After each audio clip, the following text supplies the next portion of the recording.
Bonjour à tous, c'est toujours un plaisir de vous retrouver. Nous sommes donc sur la chaîne Adventiste FFN. Nous sommes heureux de pouvoir comptabiliser un peu plus bientôt 15 000 abonnés. Mais alors abonnez-vous, parlez-en, il y a des méditations, des études bibliques. En tout cas, c'est notre chaîne.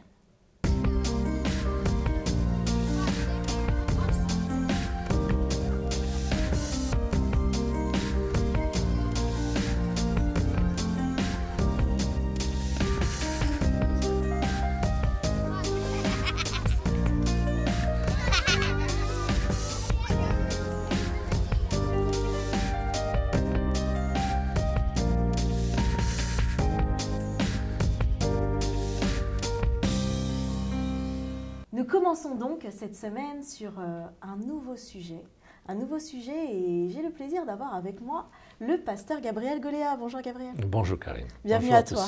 Merci. Donc je suis moi-même pasteur Karine Elouadin et c'est toujours un plaisir de pouvoir passer ce temps avec vous. Alors je vous le disais, nous sommes sur le trimestre sur l'alliance de Dieu. L'alliance de Dieu.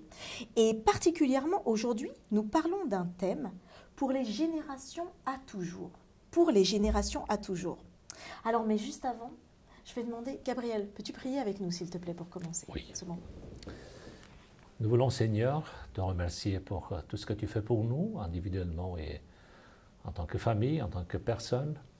Et nous te demandons maintenant d'être présent dans cette recherche, dans cette étude de la parole. Inspire-nous et aide-nous à pouvoir approfondir tout ce que tu nous auras enseigné au nom de Jésus. Amen. Amen. Nous parlons donc de l'alliance de Dieu. L'alliance de Dieu. Et dans cette étude, nous nous appuyons sur l'exemple de Noé. Alors, Noé, il avait beaucoup de qualités, on va le voir par la suite. Mais on va prendre juste avant un texte qu'on va lire ensemble. Genèse 6, donc prenons Genèse 6. Les versets, on va prendre 5 à 9. On va prendre 5 à 9. Donc, Genèse 6, versets 5 à 9. Et je vais lire.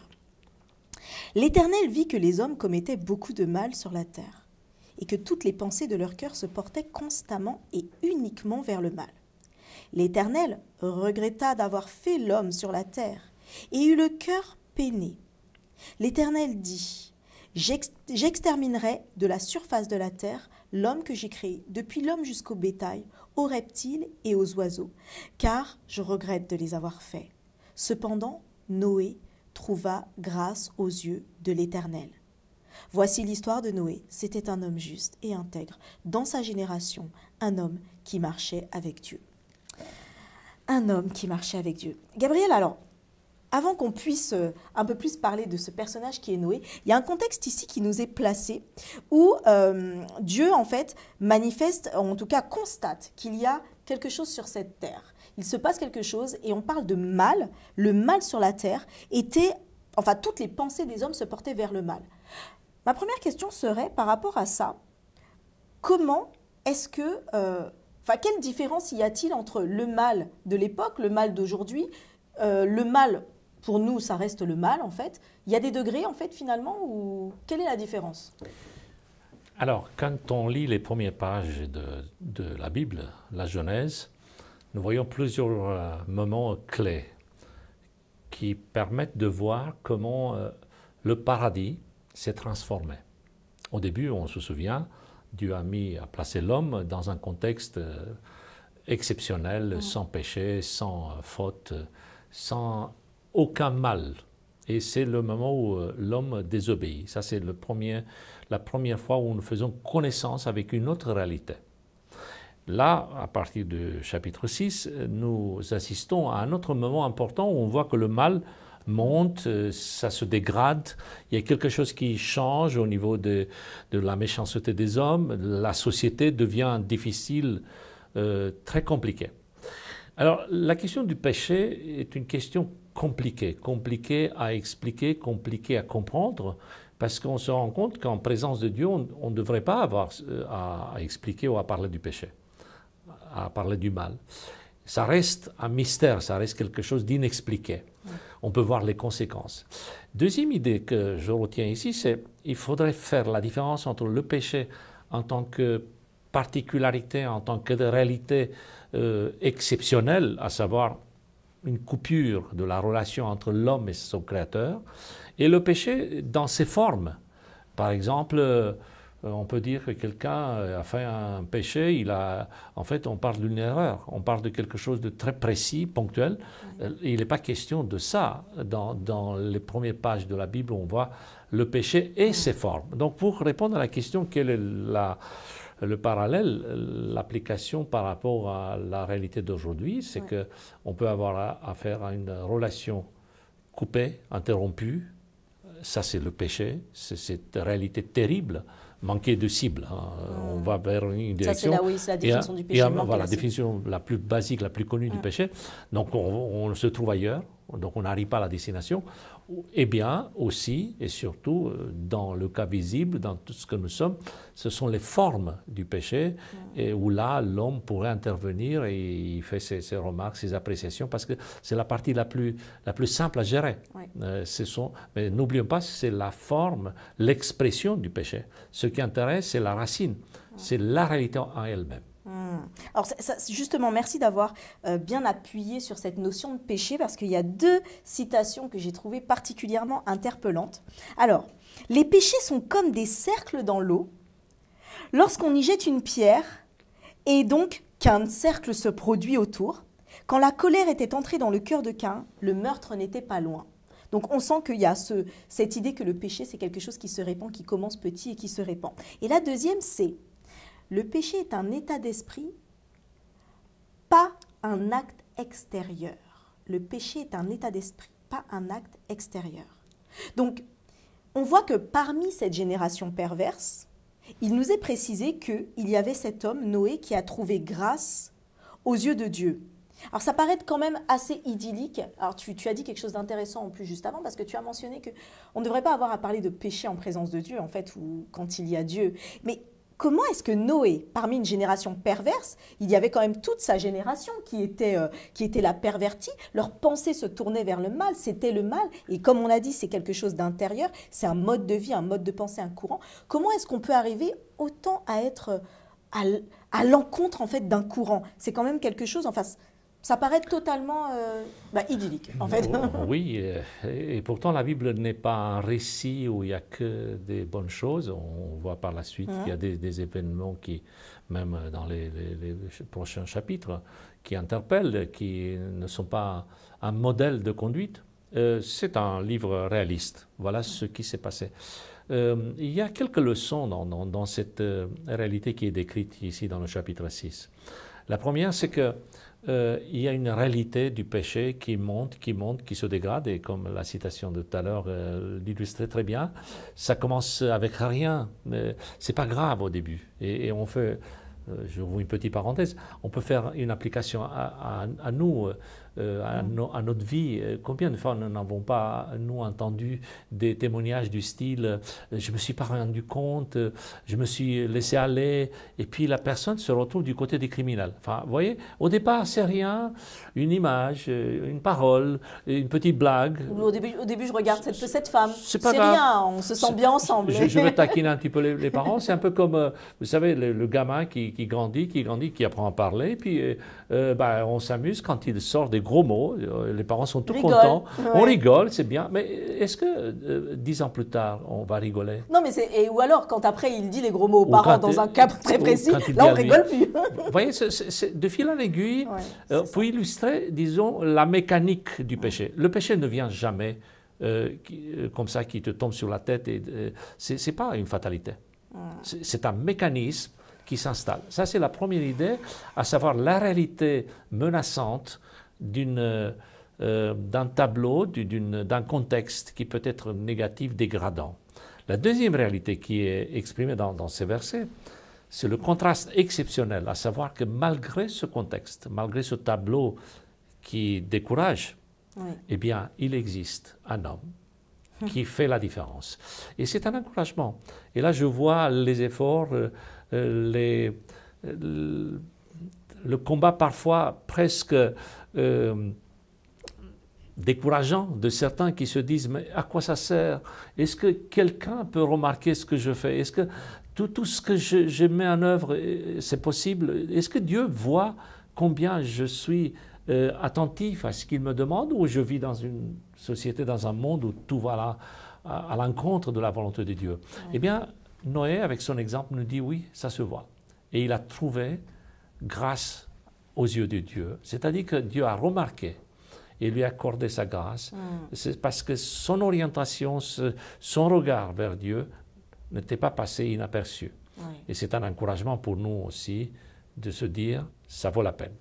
Justement, on va rentrer un petit peu plus dans cet exemple qu'est Noé. Et pour ça, on va lire le texte de 2 Pierre 2, 2 Pierre 2, donc 4 à 5. Et on va lire aussi le verset 9, donc 2 Pierre 2. Alors, est-ce que, Gabriel, tu voudrais bien nous le lire? Donc, les versets 4 et 5, et ensuite le verset 9. Oui. Si Dieu, en effet, n'a pas épargné les anges qui avaient péché, mais il les a livrés et précipités dans les chaînes de ténèbres, où ils sont gardés en vue du jugement, s'il n'a pas épargné le monde ancien, mais il a gardé le 8e homme, Noé, héros de la justice, lorsqu'il a fait venir le déluge sur un monde d'impies, s'il a condamné, puis il y a toute une liste, eh bien, effectivement, on enchaîne avec le verset 9. C'est donc que le Seigneur s'est délivré de l'épreuve les gens pieux et réservé les injustes pour les châtier au jour du jugement.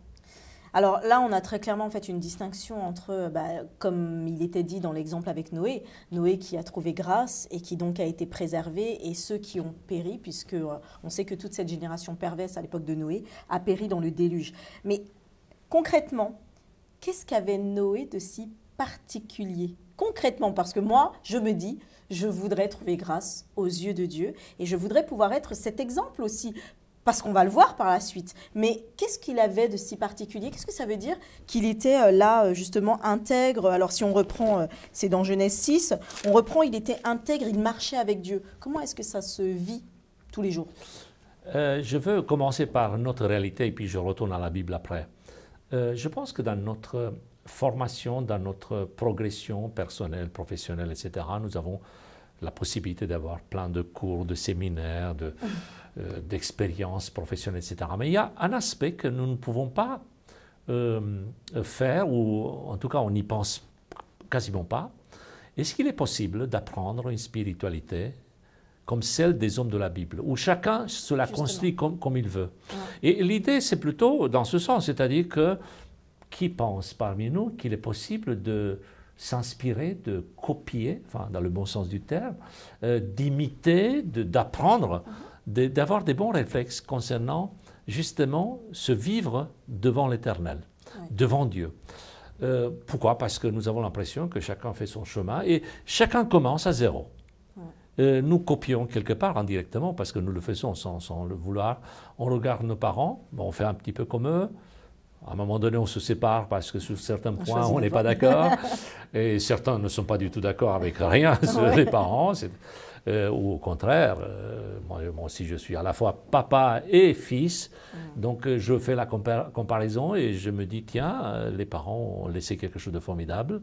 Et il y a la gratitude qui s'installe. Il y a la volonté de chercher ces petits secrets.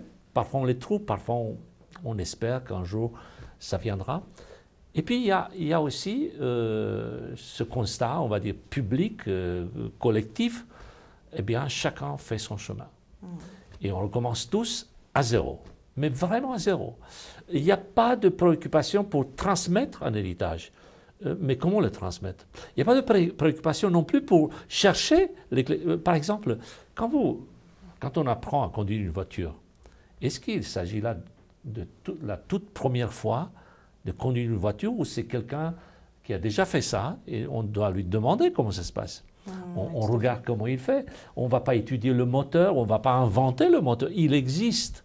Et là, on commence avec quelque chose qui existe et on se rend compte que ça va très vite. Il y a des tutos, diraient les jeunes aujourd'hui. Il y a des manières très, très condensées d'exprimer.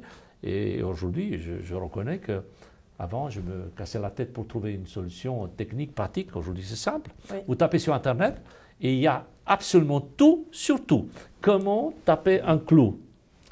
Comment nettoyer les AirPods? Oui. Je n'ai jamais pensé que quelqu'un peut prendre le temps pour le faire. Eh bien, je vous mets au défi, cherchez sur tous les sujets, Oui. vous aurez la possibilité d'apprendre sans perdre votre temps, sans aller dans une bibliothèque ou dans une grande salle pour chercher les références. C'est simple, quelqu'un l'a fait. Eh bien, pourquoi ne pas faire la même chose sur le plan copier, chercher le secret de Noé? Eh bien, pour revenir maintenant à la Bible, je pense que le secret de Noé vient justement dans ce contraste, à savoir que Dieu l'a repéré. Il a vu une perle au milieu d'un océan où il y avait quelque chose qui se dégradait, une société qui était vraiment mal. Et dans ce monde-là, dans ce cadre-là, Dieu va voir un homme fidèle, un homme croyant, un homme qui a mis son cœur en harmonie avec la volonté de Dieu. Eh bien, c'est comme ça qu'on arrive à identifier les principales caractéristiques, même si le contexte, comme on l'a dit, n'est pas favorable. Alors, justement, parce qu'en fait, ce péché, ça ressemble presque à une maladie, à quelque chose de contagieux et de pandémique. Hein. On parle de pandémie et nous, on sait de quoi on parle aujourd'hui. Donc, quels sont les moyens qu'on aurait, nous, pour nous immuniser, en fait, finalement, contre ça, pour pouvoir essayer d'être ces Noé qui transcendent leur génération, parce que ce n'est pas qu'une question, là, de trouver grâce aux yeux de Dieu, c'est que ça a apporté quand même un salut pour toute une famille. Donc, qu'est-ce qu'on a comme élément? Alors, parce qu'on pourrait se dire, par exemple, déjà, si on essaye de respecter les 10 commandements, mais là, on en parlait un petit peu tout à l'heure avant l'émission, est-ce qu'on est dans les œuvres que pour faire parce qu'on se dit on veut respecter? Qu'est-ce qu'on a, en fait? Parce que ce cœur, moi, j'entends souvent des personnes dire je veux faire le bien, en fait, mais pour moi, je voulais vraiment l'aider, mais ça ne donne pas non plus ce résultat-là. Alors, on pense alors au texte de Paul qui dit que je fais le bien que je ne veux, je fais le mal que je ne veux pas et je ne fais pas le bien que je veux. Comment est-ce que on trouve grâce aux yeux de Dieu? Tu as dit on rapproche notre cœur, et dans ma vie de tous les jours, quand je me réveille le matin, en fait, comment ça se vit à chaque instant dans ma journée? Si je parlais tout à l'heure du fait que nous n'avons pas le réflexe d'aller vers l'autre pour chercher ces transmissions parce qu'on pense qu'on est capable de se construire toute seule, eh bien, je reviens ici pour dire que le combat, effectivement, il est personnel. Et même si nous sommes aidés, accompagnés, à un moment donné, on doit se faire par nous-mêmes. Et pour cela, il y a quelques outils. Par exemple, si quelqu'un est élève ou étudiant, je recommande ça, je le fais moi-même et je recommandais à plein d'autres, c'est d'aller vers le prof du séminaire principal où il est étudiant dans la classe et de lui demander quel est l'ouvrage clé de sa vie et de l'étudier. Non pas lire une bibliographie de 600 volumes quand on fait une thèse par exemple, il faut lire, c'est normal, mais de prendre l'essentiel. Si vous devez résumer, par exemple, vous posez la question à un homme sage, si vous devez résumer l'essentiel, quel est l'essentiel pour vous? L'essentiel n'est pas juste de savoir beaucoup de choses, mais de garder quelque chose qui mérite d'être gardé, et ainsi de suite. Donc ça c'est une première piste. Une deuxième, c'est du classique, c'est d'aller vers des sources, on va dire des outils qui sont à notre disposition. Si ma pensée, si mon esprit n'est pas imprégné par quelque chose qui vise le spirituel, qui vise l'éternité, comment voulez-vous que je sois formé pour l'éternité? Je pense que j'aurais du mal à vivre pendant toute une éternité, alors que maintenant, je n'aime pas l'éternité. Je n'aime pas les choses spirituelles, je n'aime pas le ciel.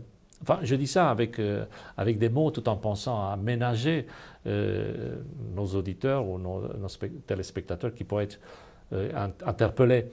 Enfin, j'espère qu'ils le sont dans le bon sens du terme.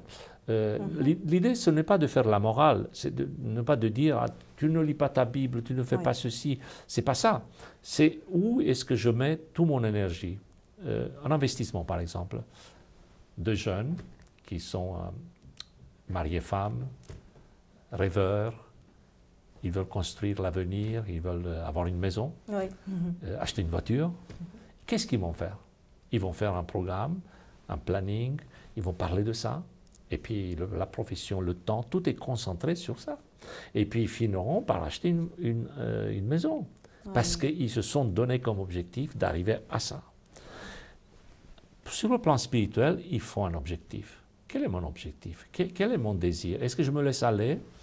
Est-ce que je laisse couler à mes côtés des idées, des concepts, c'est pas grave. Non, quand il y a quelque chose qui est flagrant, il faut le dire, j'aime pas ça. Il ne faudrait pas que j'aime ça. Vous voyez, Noé, il a eu cet exercice à long terme. Il s'est construit un choix, une volonté. Ce n'était pas facile, mais Dieu, justement, l'a repéré. Il a vu cette particularité qui était, on va dire, la volonté d'un homme de rester pur, de rester... oui, c'est un peu idéaliste que je décris, mais c'est possible. La Bible le dit, donc je le crois. Mais c'est sûr que dans ce que tu dis, il devait forcément y avoir une vision. Noé devait avoir une vision d'une relation avec son Dieu, parce que pour que quand ce Dieu vienne te dire « construis une arche », et que là, au milieu de rien, où il n'y a pas d'eau, tu es en train de construire une arche. On n'a jamais vu la pluie. On n'a jamais vu la pluie. Et là, tu es en train de te dire, je vais construire une arche pour un déluge. Ce n'est pas juste le fait qu'un Dieu me parle, c'est qu'il faut que tu aies quand même cette... alors, certains diraient cette dose de folie, mais en fait, ce n'est pas une dose de folie parce que toi, tu es dans ta relation avec Dieu, tu as une vision. Et d'ailleurs, c'est un peu ce qu'on voit dans le monde aujourd'hui, quand certains vont nous dire « Ah bon, bah, tu crois en Dieu, mais ouais, tu as besoin d'une force spirituelle, tu as besoin de quelque chose comme ça. » Mais en fait, ça n'a rien à voir avec ça. C'est un peu ce que tu dis. C'est dans ma relation et dans ma vision de ce que je veux ou de ce que je vis avec Dieu, forcément, mes actes vont refléter en fait cela et vont répondre parfois à ce que Dieu va me dire aussi ou ce que je comprends ou ce qu'il faudrait faire dans certaines circonstances. Ben, qui rit à la fin rit mieux. Prenons les contemporains de Noé. C'est vrai que pendant des années, pendant des décennies, Noé était un fou, enfin était un homme solitaire, un homme qui n'était pas compris par personne. Oui, c'est ça. Et pourtant, chaque marteau qui frappait, qui préparait l'arche, eh bien, était une manière de témoigner d'un monde, d'une réalité qui n'existe pas encore, et qui était en fait l'expression, la matérialisation d'une foi. Du foi réel. C'est ça, je pensais à Hébreux 11, tout à fait. Voilà, donc il était en train d'exprimer une foi. Et puis le premier nuage arrive et puis la pluie commence à tomber. Ouais. Qu'est-ce qu'on fait? On sait qu'il y a eu des gens qui ont voulu rentrer dans l'arche et ce n'était pas possible.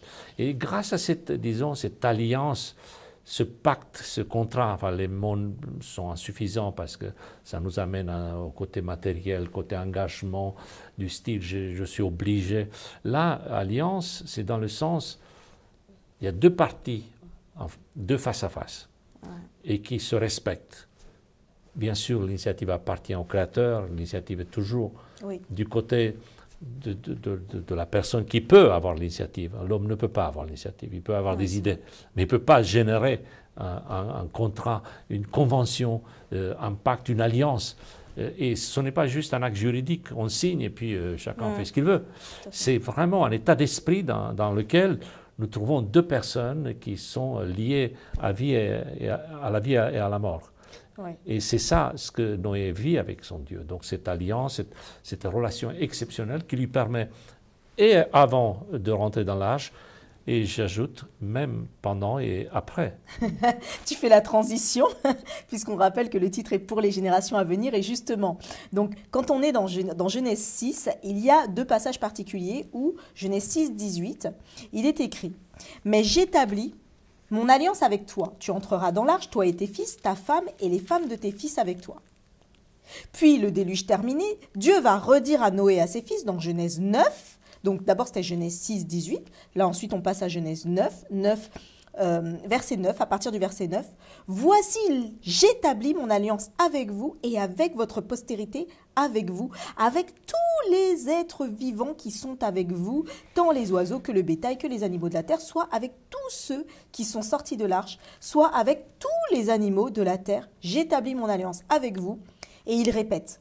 Alors, Noé a agi avec intégrité. Il avait sa relation avec Dieu. Il est passé pour un fou pendant un certain nombre d'années, mais il a accompli le projet, la vision en tout cas qu'il avait eue, et en tout cas cette foi qu'il avait eue. Une phrase, alors justement tu as dit que c'est un combat aussi personnel, enfin c'est en tout cas une lutte personnelle, et c'est une mission personnelle que l'on a aussi dans notre vie de faire face à ce péché. Il y a une autre phrase qu'on dit souvent, moi je l'ai entendue souvent quand je suis arrivée dans l'église, c'est le salut est personnel. Pour autant, avec l'exemple de Noé, on voit que finalement, c'était pas juste lui. Alors certes, dans sa génération, il y a lui et sa famille, d'ailleurs sa famille aussi, mais il y a après toutes les générations à venir. Donc en fait, son acte à lui seulement a permis d'être une porte ouverte d'alliance, de salut pour tous les autres. Alors là, nous sommes effectivement dans un sujet qui pourrait prêter à confusion. C'est-à-dire que si on sort du contexte, on peut arriver à des choses mystiques. Par exemple, je me suis retrouvé un jour avec une lettre dans la boîte aux lettres de l'Église, et je ne critique pas le geste, je donne ça comme illustration, où une personne demandait à ce qu'on prie pour sa fille qui était malade, etc. Et j'ai appris après que cette personne avait écrit à la main plein de lettres et elle avait disposé ça dans toutes les églises, de toutes les confessions de la région. Ça remonte à bien des années. Et pourquoi? Parce que la personne était sûrement motivée par l'idée que c'est toute la corporation, toutes les personnes peuvent arriver à un produit, à un résultat grâce à la prière, à une bénédiction. Voilà, c'est un exemple où on peut transposer, déplacer de la responsabilité et de la situation personnelle à quelque chose qui est sur le groupe. Là, effectivement, il y a Noé, il y a sa famille. C'est un autre cas et le contexte est différent. Et Noé est responsable de sa famille. Tout à fait. Et on voit que son geste, son action a un impact sur l'humanité aussi. Mais il ne faut pas sortir du contexte et de se dire, puisque je appartiens à une bonne famille, forcément je serai sauvé. Vous voyez, on a bien compris le raccourci qu'on doit éviter. Ce sont des cas absolument qui sont dans un contexte spécifique. Il faut les prendre parce que c'est comme un diamant avec plusieurs facettes. Hein. Le salut est à la fois personnel et aussi en responsabilité vis-à-vis du collectif. Oui, parce que si je ne fais pas attention, je deviens ce que la Bible nomme une pierre d'achoppement.